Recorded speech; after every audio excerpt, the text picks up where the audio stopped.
What's up, everybody? Welcome back to the Tier 1 Concealed channel. Today, as you can see, we've got a guest, Sir Todd Nielsen. He's a really good friend of ours, and we've got lots of medical stuff on the table. We're going to go over some medical essentials, and Todd is going to be our resident expert for that because he's got 25 plus years of experience and on duty as a police officer. Yep. And years of experience after that with range, RSO, all that kind of stuff. So Todd, first things first, I'm gonna let you introduce yourself and go into your background a little bit. Okay, so my name is Todd Nielsen. I own Nielsen Training Consulting, and I also own BPMF Incorporated. It's a new company that we just launched that we'll talk about a little bit later. But background on me, I did 25 years in San Jose Police Department doing narcotics, prostitution, fugitive apprehension, and human trafficking. So wait, that's gnarly. Especially in the Bay Area. So I grew up in San Jose. Yeah. I grew up in the city he was a cop in. We actually didn't meet each other until after we moved here. Yeah, so we both moved to Utah. So, but that's no joke, especially in the Bay Area. Yeah. So, yeah. I tell people all the time, if you live in Utah, basically take the entire populace of Utah and put it in just the county where I worked. Not biggest little city, that's Reno. Yeah, that's Reno, but it's still a huge city. Right now there are 1.5 million people in just the city of San Jose alone. That's a lot of people. So, and there's a lot of crime. Yeah. And it's getting worse, so kind of is what it is. But in my career, obviously, I've seen a number of people shot. I've seen my teammates get shot and everything else. And our medical training and everything was definitely a priority for us to be able to make sure that we knew and understand how to address it.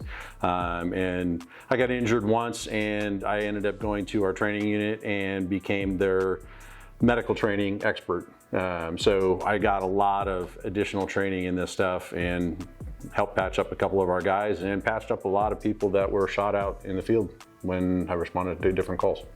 Which, as unfortunate as that is when it happens, it's fortunate for us now because we get to pull on this massive knowledge base of years of medical experience in the field. Obviously, as you can see on the table, med kits, medical in general is such a broad subject. Yes. You have stuff from like our most basic kit here all the way up to full bags for your range stuff. Yeah. So I think now at this point, we're gonna let Todd dive a little bit deeper into some essentials. Sure.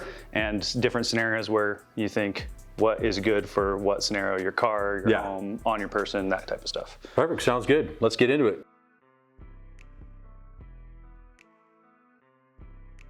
All right, so what we've done is we've taken a couple of the guys' kits that are here in the class, or the actual kit that they use, and we're just gonna do just a quick evaluation of it.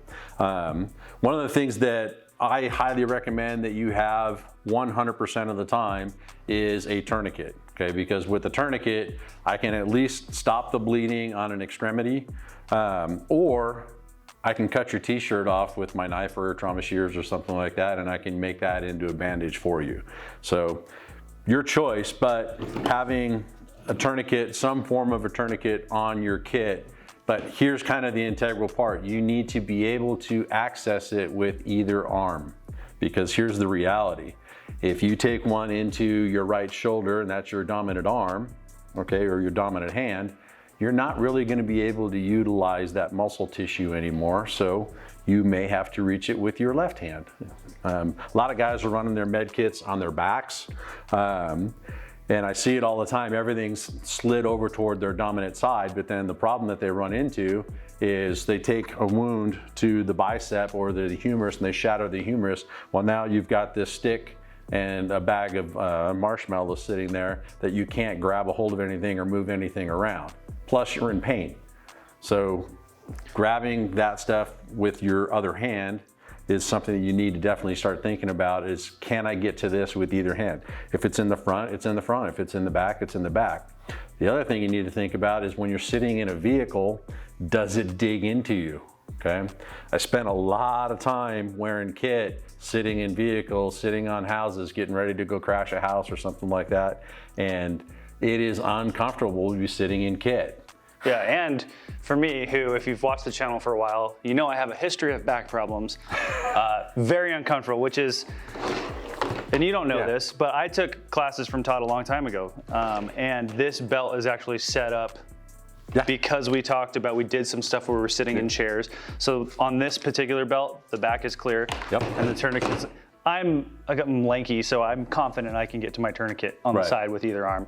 But that is definitely something that I took into consideration from classes I took from you. Yeah, and if you're built like my training partner Ron, dude, that guy's he literally, his shoulders are like this and his chest is this thick.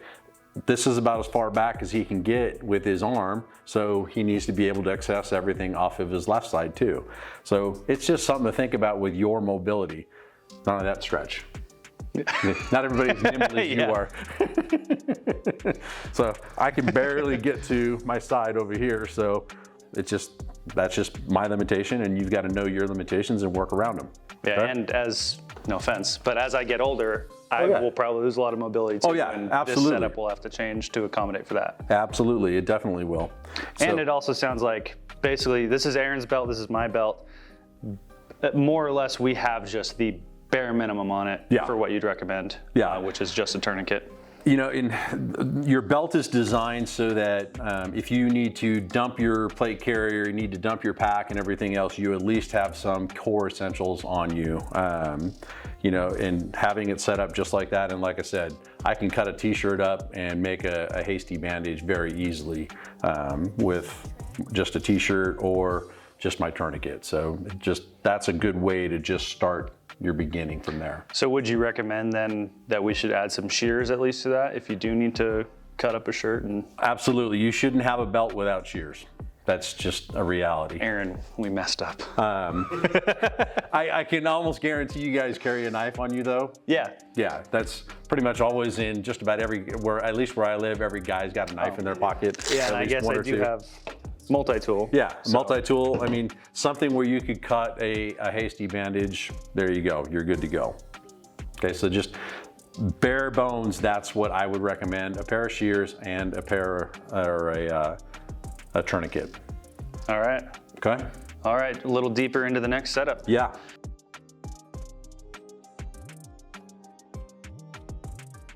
All right, so now we're getting into a little more than just bare minimums, although for someone like Todd, this would also be a bare minimum consideration.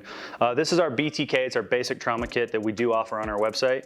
We're gonna let Todd open it up, get into it, and go over some of that stuff. Yeah, and one of the things that I noticed right away is you guys started working with North American Rescue on this, and dude, they make some outstanding stuff. So pretty much anything you can get from North American Rescue is good, top quality stuff.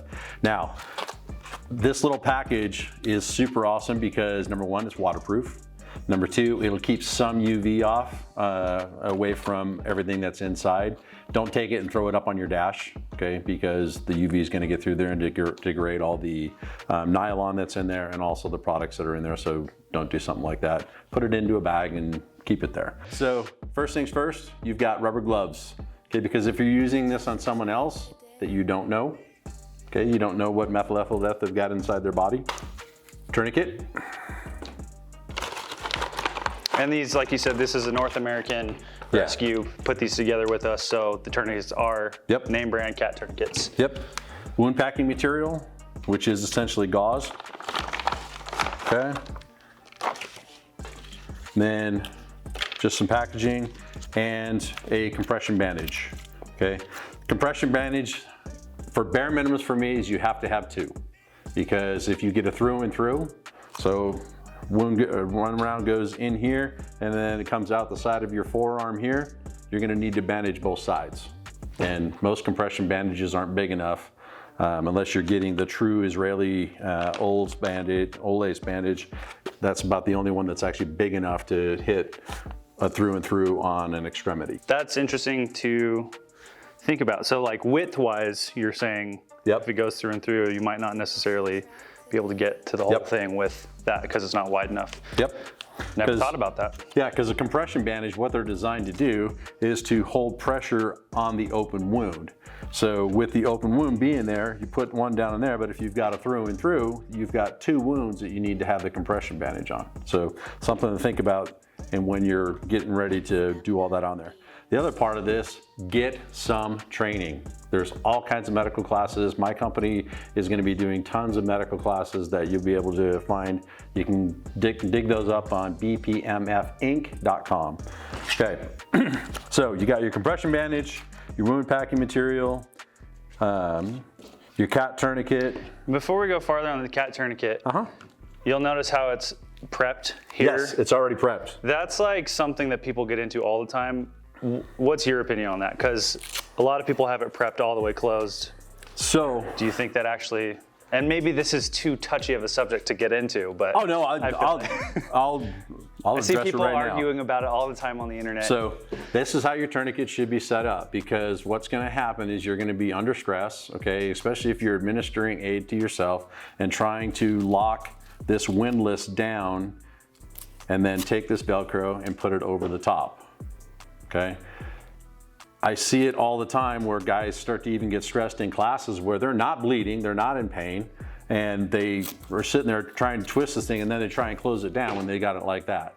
And I just walk over and very calmly just move their stuff over like that, and then they're, oh, that's right, I'm supposed to set it up that way. So the theory here is not that you aren't able to pull it off, it adds time, it's more that you'll tighten things down and forget. Yeah.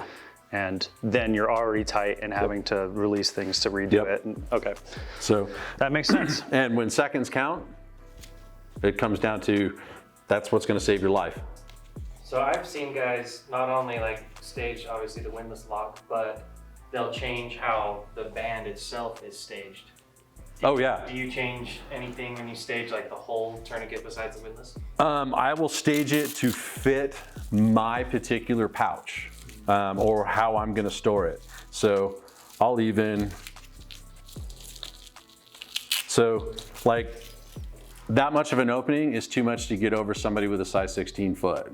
Okay, and I had a guy on my team that had a size 16 foot. So I always took my tourniquets and staged it like that, because now I can just right over their foot, right over their knee pads and everything else, because I don't want to take the time to sit there and deal with their knee pads. I can get past their knee pads and then unclip their leg holster if they've got a leg holster and get this up high to stop a femoral bleed. So staging it just like that, as big as I can get it, makes it easier for me. And that's just a little thing that I just learned in the field. Hey, stage them for you and what it is that you're going to be working on. It could be that you go to a car crash and the dude that's in there is an obese dude, but he's bleeding out and he's got an obvious femoral bleed. Well, like my buddy Brigham, he's got 33-inch thighs. That's my belt size. Yeah. He's a monster of a man. So literally that is barely gonna fit his leg for me to get up in there, and then the amount of compression I'm gonna have to put on his leg. He's a strongman competitor, so there's a lot of meat that I'm gonna have to put compression down on in order to stop that bleed. So staging your tourniquet to fit that kind of stuff is necessary. And that is a large person is probably a case in point for why people don't completely undo this. You don't want to try to thread this through, right? You want to have it staged so it's already threaded, because if it's tight, you might be able to pull it up and wiggle its way up, but if it's like this and you're trying to thread it, that's a lot more difficult. So things to consider. Also, now that we're talking about tourniquets, we're really only going to talk about the cat because it's in all our it's in all of our medical kits. The cat is a good solid tourniquet. Drop a comment below if you want us to do like a full encompassing every tourniquet brand we can find, how to use them type of video with Todd. That'd be fun. Because that's probably, even if it's recommended, not recommended, name brand, not name brand, whatever we can find, someone probably has it and should know how to use it. So well, and I'm starting to see a lot of really cheap, like $10 tourniquets. Be very careful with those, because I've seen a lot of those break just in training. And here's the reality: if you're using that in a real life episode where you need to use it to save someone's life, that $10 tourniquet, if it breaks at that moment in time, you're hosed. Good point. Okay, so something to think about. Something you don't want to cheap out on. No. Yeah. Anything life-saving. That's like the general. Anything life-saving gear, don't cheap out on it. Yep. Kind of what I do with all mine, my tourniquets, especially the cat T's, is I'll stage them so that there's a little tab that sits there so that even if I just push it down, it's gonna get past it like that there. It makes it super, super easy. And then once it locks down, I've got an area where I can stretch this over and get to it real easy, especially if my hands or my gloves are covered in blood, which they probably will be. You know, that's just another cool way of making sure that it's all set up and ready to go. Well, that's all good stuff to know.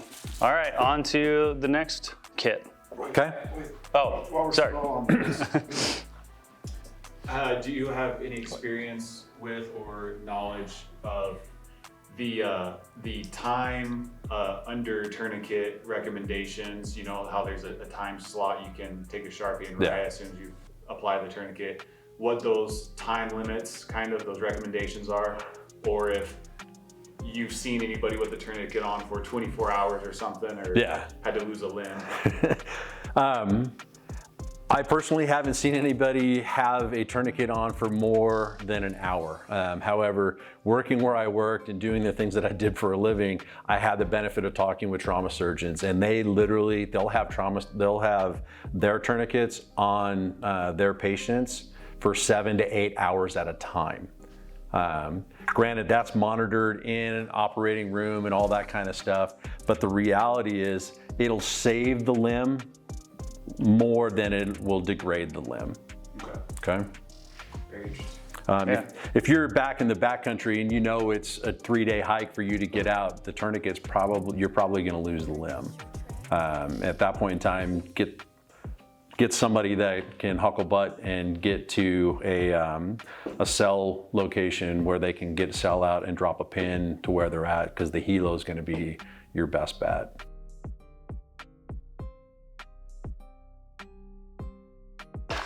All right, next up, we're gonna take a look at our Elite Trauma Kit, and this is still for someone like Todd, who's got bags and bags and duffel bags full of med gear.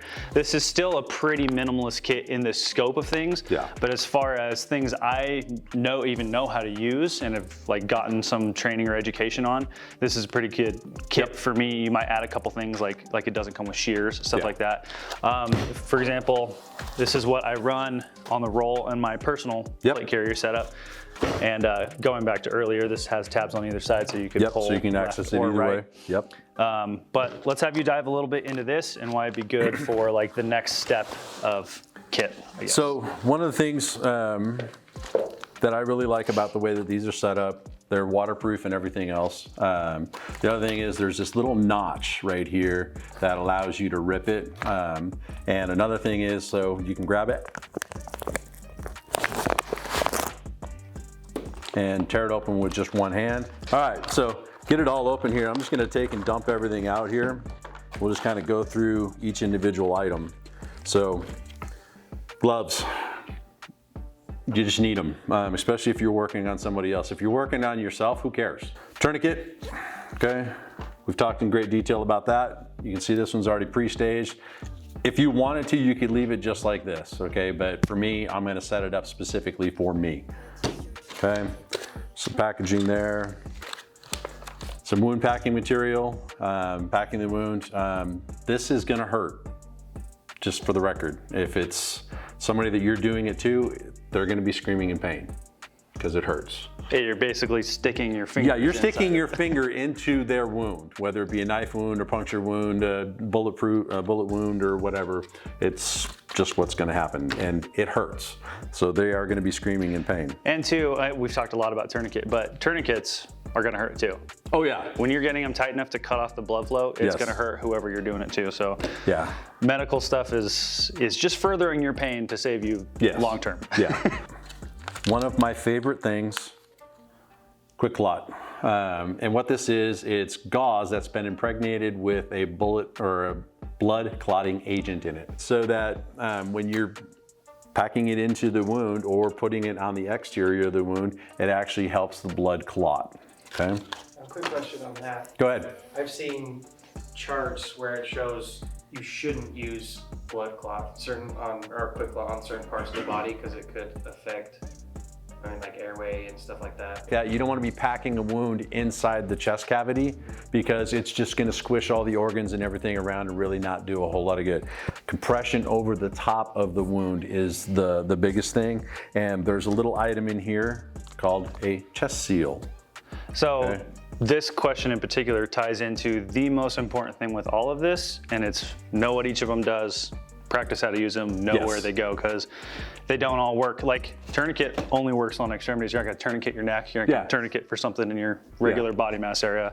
So know what these do, take some training and know how to use them. Get some form of training. I mean, my company offers it. There's all kinds of different people that are out there that you can get this type of training from. Okay, chest seals, they come in a 2-pack. Why do you think that is?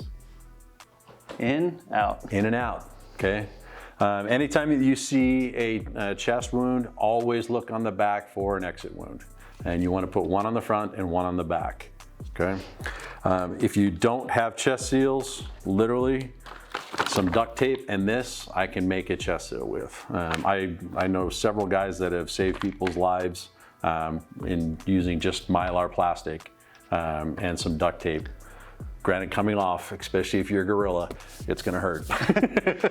And I don't want to dive too deep on this because I want people to like obviously go get training. We're talking very briefly on all this, but my understanding is like if you have something that's like where your lungs could collapse, essentially is where you want to use this to keep air from going in and keep the pressure in there, or however that works. I don't know. I'm not a scientist, but that general thing. So know when and where to use that, and maybe we can do So I don't know. the tension pneumothorax is the collapsing of a lung.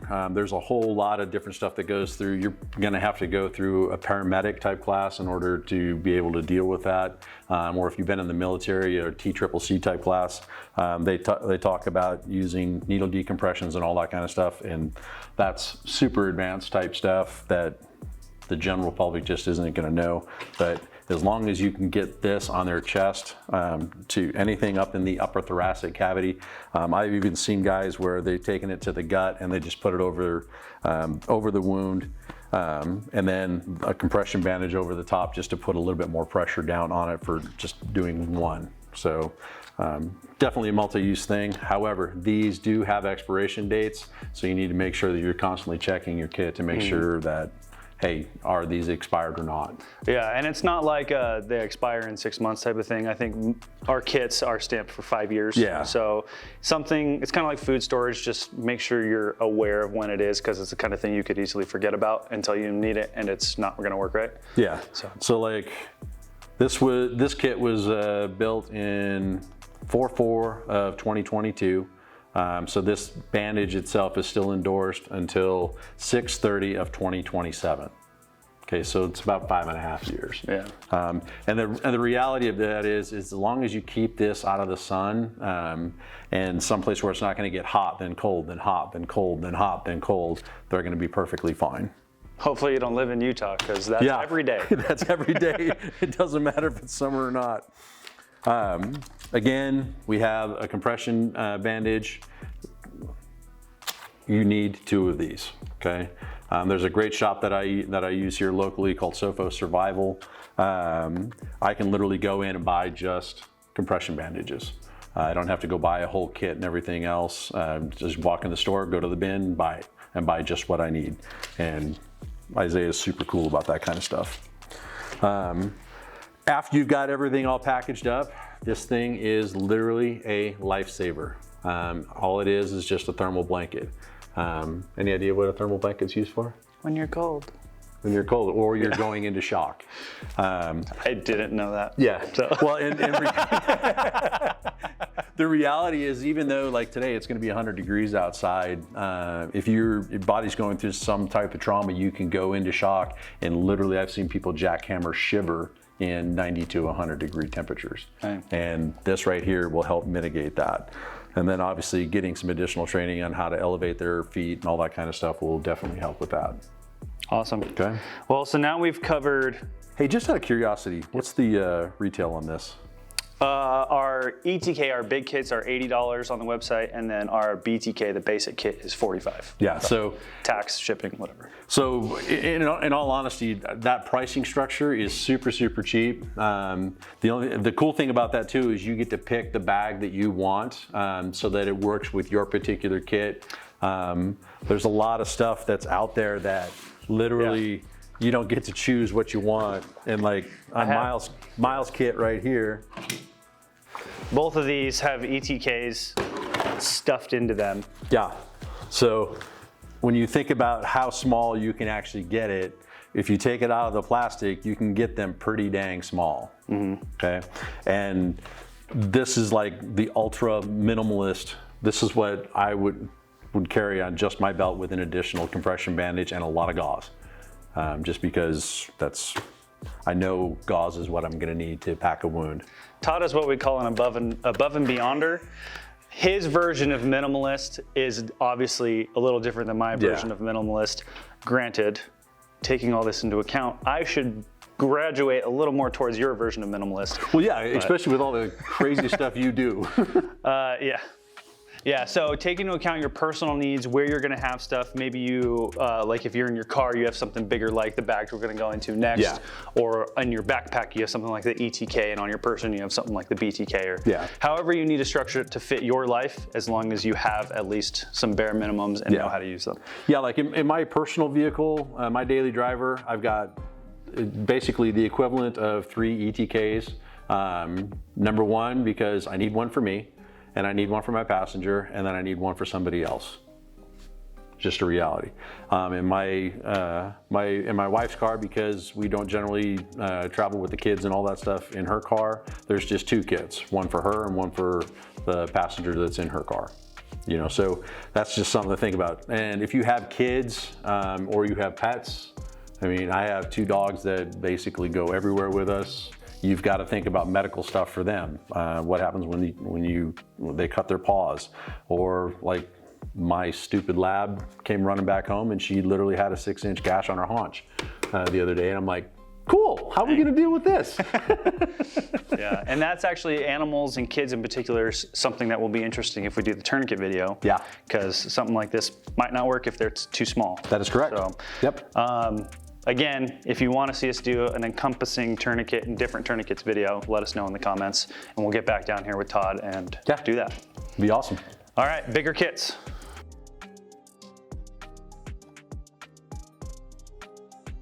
All right, we're graduating from the E.T.K, which I would call like take to the range with me kit, med kit, to Todd's take to the range med kit, which is much bigger than that. Yeah. So in the front here, this is a kit called the Range Master. It's done through Active Carry Technologies. It is a very expensive kit. It's about $380 or something like that.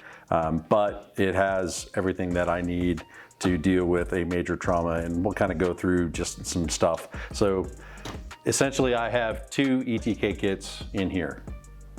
Okay, plus trauma shears, so we don't even have to get into all that there. And so it would be safe to say our med kits, our B.T.K and E.T.K, are pretty geared towards gunshot specific stuff. Correct. Which is what he has just in the front bag. Yeah. So when you get outside of gunshot wounds and go farther than that, then you start getting into all this other stuff. Well, because like, I love the outdoors. Anything that I do, I have some type of trauma kit with me. This one's a super easy one to grab. I can throw it in the back of the truck. I can take it 4-wheeling with me. I can take it hiking with me. I can take it backpacking with me. It's small enough where I can get it just about anywhere I need to go. So this one is awesome, and it basically has everything that I need outside of meds. I have a pair of trauma shears that I keep on the outside. Trauma shears on the outside, there's a good chance you're gonna lose them. Yes, but if you look inside, there's a second pair. Eagle Scout prepared. Yes. So I also have a smoke grenade. I'm gonna take a guess at what this is for. If a helicopter's coming in to get you, you have a way to signal. Yep. That's really above and beyond. So you're an overachiever. Legit smoke grenade still in its packaging and everything else, so that if I need to, I can signal a helicopter, hey, yeah, I'm talking to him, okay, yeah, I've got visual on the helicopter. Here comes white smoke. watch for white smoke, land over there. Did you add that to the kit? I added that to the kit. Now, It's a badass kit. Yeah. Where did you get the smoke grenade? yeah, that I added to it.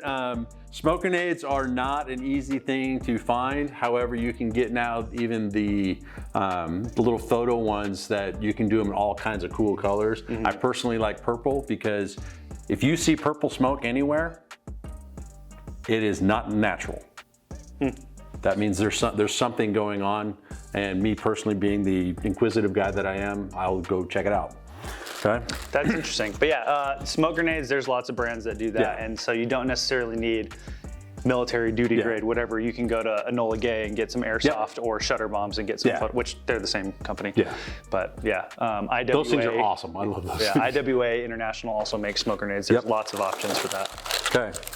This one is something you're only going to get at a medical supply store. It's a multi-trauma dressing. So if somebody takes damage to their stomach area or their intestinal area, all this is for is putting on there, and then I wrap it with a ACE bandage or Curlex or Cordoban. And this is like, because you can't really see in the camera, this is like if you go get your blood drawn. Yeah. And they just wrap the little cotton ball. We used to call it vet wrap because they used to use it in the veterinary industry. Oh yeah. But they've got them now in cool camouflage colors, and I just picked that up at Sofo Survival. And then good old ACE bandage, and that's good for all kinds of different things that you're doing. These are all backups. Z-Pack dressing. You know what that's for? I do not. It's just gauze that has a blood clotting agent in it, so that I can just pack it in there, and there's 2 packs of it. Okay, and then burn dressing. Okay. This probably should be added to most of your range bags, Yes. especially if you shoot with suppressors. Yes. Everyone that owns a suppressor at one point or another has burned themselves on it. So Yes. that's an underrated range bag item. Yes. Triangular bandages. In my backup kit to this, there are about 10 of these in that kit. So what's the purpose of having it be a triangle rather than square A rectangle? triangle is something so I can make just a hasty sling to support someone's arm to keep it from bouncing around or something like that. If they break their arm, break their wrist. You're familiar with breaking wrists. Yeah, a little bit. That's also something, I just thought of this, maybe that's an argument to get, because you see them a lot. Flatline Fiber has an option, and I know Magpul has an option where their rifle slings have the option to go to a single point sling. Yep. So maybe that's an argument to add that piece of hardware so that if you need a sling, you can single point your sling to itself. Yeah. You're welcome, America. Exactly, and in all honesty, use quick disconnects on all your slings because that nylon is priceless. And if it has quick disconnects on it, then I can use it without cutting it. And I will. Yeah. So Interesting. Just something to think about. The more you know. Exactly, the more you know. One of the things that people don't think about is how are you going to get your casualty out of here? Right there, just a quick access litter. How do you get it from a bad location to a location where you can either treat them or get them to advanced medical attention? So Honestly, I have never thought about that. So. yeah, And I'm an Eagle Scout. Someone failed me on that. dude. Yeah. So some form of a litter. I mean, if I'm out in the outdoors, I can make a hasty litter in about 10 minutes. It's not going to be comfortable for my patient, but you know, it just kind of is what it is. So that's what I keep in this, plus 2 of the E.T.K kits in here. That is I don't go to the range without this stuff. Like literally, I don't go to a range without that. Yeah, and realistically, something like this is not by any means too extravagant for someone to just keep in their car either. No. So No. medical is important. It's worth investing in. So Yeah. you just have to figure out what works for you and how crazy you're willing to get with it. Yeah, like I have all this same stuff already in each one of my vehicles. Especially like my off-road vehicles, anything that's going to go off-road. I have all that stuff in there because you just never know what's going to happen. Like one of my favorite things is to hang my feet over a cliff and sit there and take pictures and look around. If I decide to take a tumble, then I've got all the necessary items readily available to come and address. And on that note, it's probably also important for your spouse, kids, whoever, to also get training, because if you are the only one that knows how to use it and you're the one that's incapacitated, you're just gonna die. Guess I'll die. Yeah. So. Another cool thing to have are these little eye wash kits.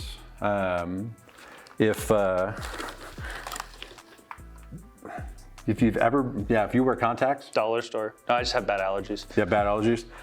Guys that wear contacts, get dust and debris and everything underneath there. You need something to wash those out. This stuff is worth its weight in gold. Or if you just got to do a quick wash on a through and through gunshot wound where you know it's going to be several hours before you're able to get to medical attention, just that little bit will do quite a bit. And this is about a 5-year shelf life. It's not just water, it's like a saline. It's saline solution, yeah. So not the same as just taking a bottle of water and dumping it's basically medical grade salt water. I'm not going to crack it open because I want it to stay sterile, but it's a needle decompression or a decompression needle. So 7th rib, I can decompress his tension hypopneumothorax or a collapsed lung, or I can decompress him here, or I can decompress him here. That's just based on my training and my experience. However, go get the training, because if you do it wrong, you can kill them. Yeah, so, don't just go stabbing needles into people willy-nilly. Sharpies are priceless because you can write on their forehead what time you administered a tourniquet, or you write on their good arm, hey, this is the interventions that I've already done and the times that you did them. Which is underrated, because unfortunately, as someone that has lots of hospital experience, they do write on your body, in particular, like if you're in some kind of accident where they don't know 100% what's going wrong, they'll write like don't do this on this arm type of thing. Like they sign the leg they're doing the surgery on, so they know they're doing it to the right area. So that's underrated and overlooked. And like one of my teammates, he had a penicillin allergy, so we knew if he took a gunshot wound, we would write no pen right across his forehead, just because if he's unconscious, he can't tell them. Hopefully one of our teammates would be with him, but that's just a reality of some things that you need to think about if you have some type of allergic reaction to medications or anything like that. Same with adding your blood type. Yes. Because I have one that's not super typical. So if you're going somewhere they don't know your blood type, and it's a guess and check situation, have it on there. You don't want to take the 2 minutes to sit there and figure out, hey, what blood type that person. Because 2 minutes is a long time. Yeah, in that world. It's an eternity in that world.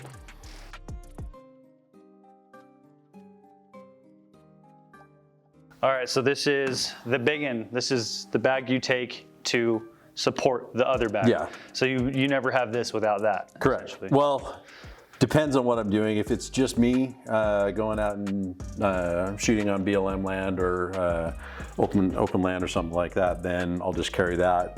But if I'm teaching a class, this goes with me because it will take care of every single thing I can do. Or if I'm camping, hiking, or something like that where I'm vehicle borne, this just gets thrown in the back of the truck with me, and it goes everywhere to augment that other bag. So inside here, I've got CPR mask. If you've ever done CPR on anybody, and I've done it several times, it's nasty, it's gross. They throw up about 90% of the time. So it's just kind of a reality. So it's not all Sandlot. No. Lifeguard CPR. No, it doesn't work. It doesn't quite work that way. Literally, I took old military first aid kits, and I literally just packed a whole bunch of 4x4s into plastic bags. Gauze. Yeah, 4x4 gauze. That's all it is. It's just gauze for packing wounds. And a true military first aid kit. I'm gonna make one comment on packing wounds, and maybe it's more of a question than a comment because I know what I've heard. Tampons for packing wounds are bad. I've heard because once they get in there, okay, maybe better than nothing. Yeah. But once they get in there and then they expand, it causes all sorts of. They can cause Stuff when you some pull. more problems. The problem that you run into is how big is the wound. If I've got a little 22 caliber hole, good luck shoving that thing in there. That's true. Doesn't have a whole lot of elasticity in there. So it's worth it to go get the real stuff. Yes. Something's better than nothing, but Correct. if you can, real stuff. Yep, real stuff. Okay. Analgesics, it's basically alcohol to clean wounds. Sam Splint, this stuff is awesome because I can shape it into anything that I want to shape it into. I can cut a piece of it with a pair of trauma shears to support a bad finger, or if I've got a wrist injury, I can support the wrist and wrap it up with an ace bandage, and now it doesn't move around and all that kind of good stuff. Okay. Splints are also an underrated thing because Yes. I have had more than one time with a splints. couple hour Yes. trip to the hospital with something broken or dislocated, It and it hurts. is painful. Yes. Well, and a lot of things that if you can splint a leg, if they broke their femur, there's a good chance that they could nick the femoral artery, since the femoral artery goes right alongside the femur. If you nick the femoral artery, you could bleed out in a matter of 3 minutes.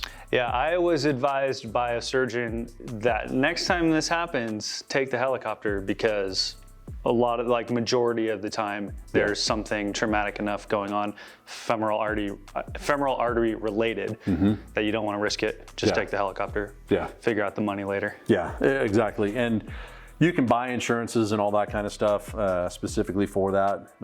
It just kind of is what it is. Inside here is literally a big enough emergency blanket where I could wrap 2 people together. Okay? Or I can make you a mummy. This is an old trauma kit that we used to have for the police department, but it's got one of my favorite, compression bandage. Okay? And more gauze. More gauze for packing wounds. So a big part of this kit seems like it is just doubling, tripling, quadrupling the volume you have of certain things you think you'll use more. Yep. So I get a lot of grief from medics because I have a pair of forceps that I use in case I have actually got to go into the wound and pinch off an artery. Okay, they're like, well, it's not sterile. Here's the reality. Once you get to the hospital, they're gonna pump you with so many antibiotics that it not being sterile is not gonna be a big deal. Not only that, those of you that have worked with really tight molly webbing, these things are awesome. Go feed through your molly, grab a hold of the molly strap, pull it straight through. And these are the kind that you clamp and it holds the pressure. So it's holding the pressure right there. You can't see it, but it has little ridges. So once you get onto the artery or whatever you're needing, and you clamp down, it's on. It's kind of like vice grips. It locks on. It's not coming undone.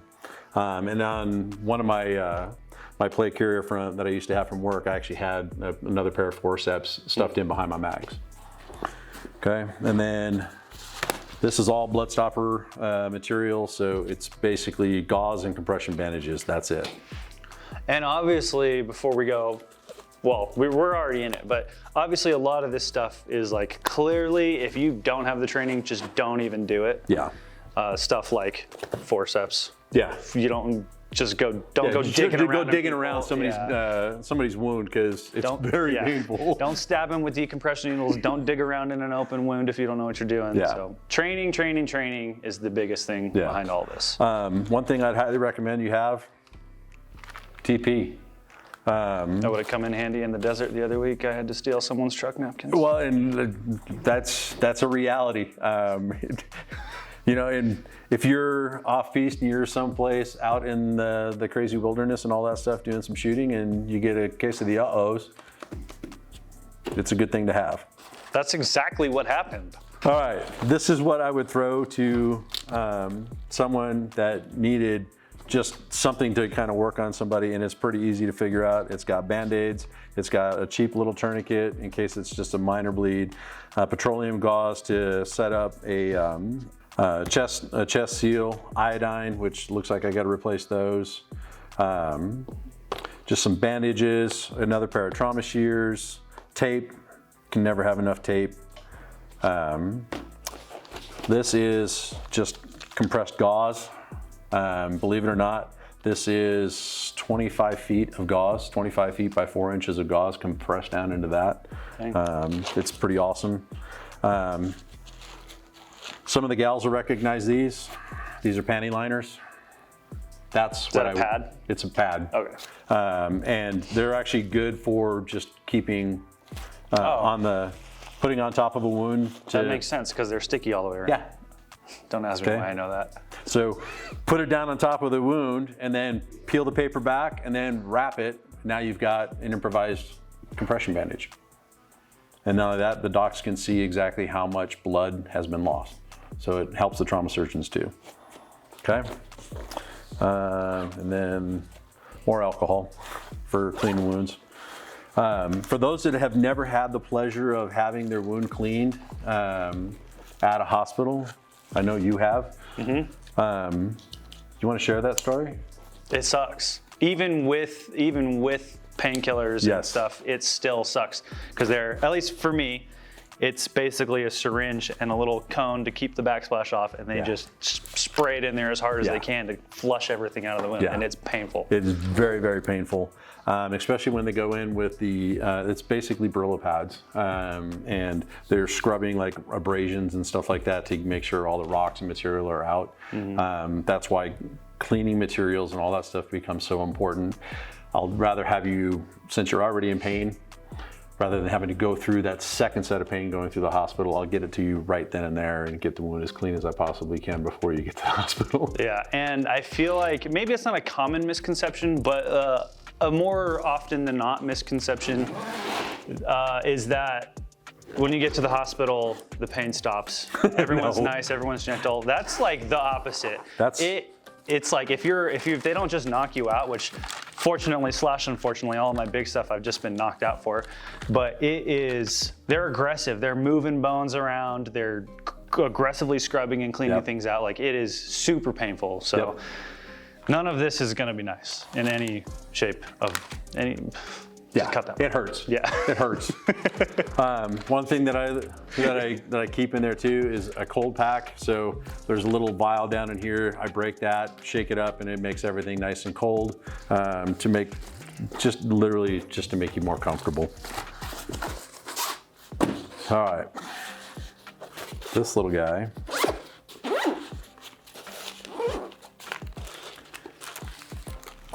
So this is inside. This is inside.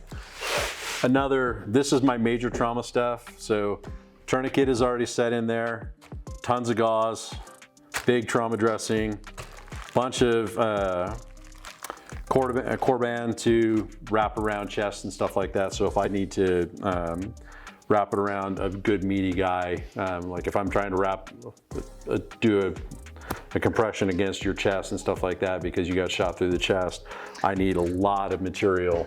He's pointing at Aaron because Aaron's got a massive chest. Yes, he's rather buff. So having all the material that I need to be able to wrap that around his body is something to think about. And now for you operators out there, you package your guy up, you take care of all their wounds and everything, and then put their armor back on to get them out of the hot zone. I see guys all the time that are, they're just gonna leave their armor package there. No, put their armor back on them so that you can get them out of the hot zone.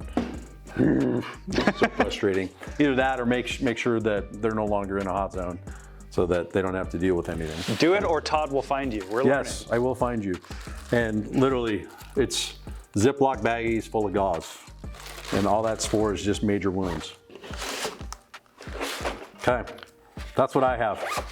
That's a lot. This is a long video. Thank you everyone that stuck through it all the way to the end. We know this was a long video, but this is all super important stuff to learn, especially being in the gun industry. You're around, essentially you're putting yourself in danger every time you go to a range. And it's not a small danger, it's potentially catastrophic stuff. So this is all really good things to know, and let us know in the comments what other kind of things you want to learn. In particular, I think I'm going to push pretty hard for the tourniquet video because I think that's interesting. Dude, I would love to do that for you guys. Huge thank you to Todd. Yes. Go look him up, BPMF. Yep, BPMFinc.com. Inc.com. He also has a shoot house out back. Yes. That drop some comments in ways we could potentially utilize the shoot house for some videos. Oh yeah. He's got us on the list to be bad guys for anyone that comes in to do training if they need them. Yes. But anything else you guys can think of, let us know. And we'd love to do that. Awesome. We're big fans of the Force on Force stuff. So. Yep. And when you guys are out in the woods and all that stuff shooting, make sure that you know where your bullets are going to impact and stop. Okay, just because they hit the paper doesn't mean that they're going to stop there. A lot of people think, oh, it went through the paper, I'm good. No, I chastise people even on ranges on a regular basis. Hey, dude, your rounds are going over the berm because you didn't set it up right. So. Yep. There's a lot more to think about than you think. Yes. All right. Thank you guys so much for watching. Drop your comments below, like, subscribe, go give Todd's company a look, and we'll see you on the next one.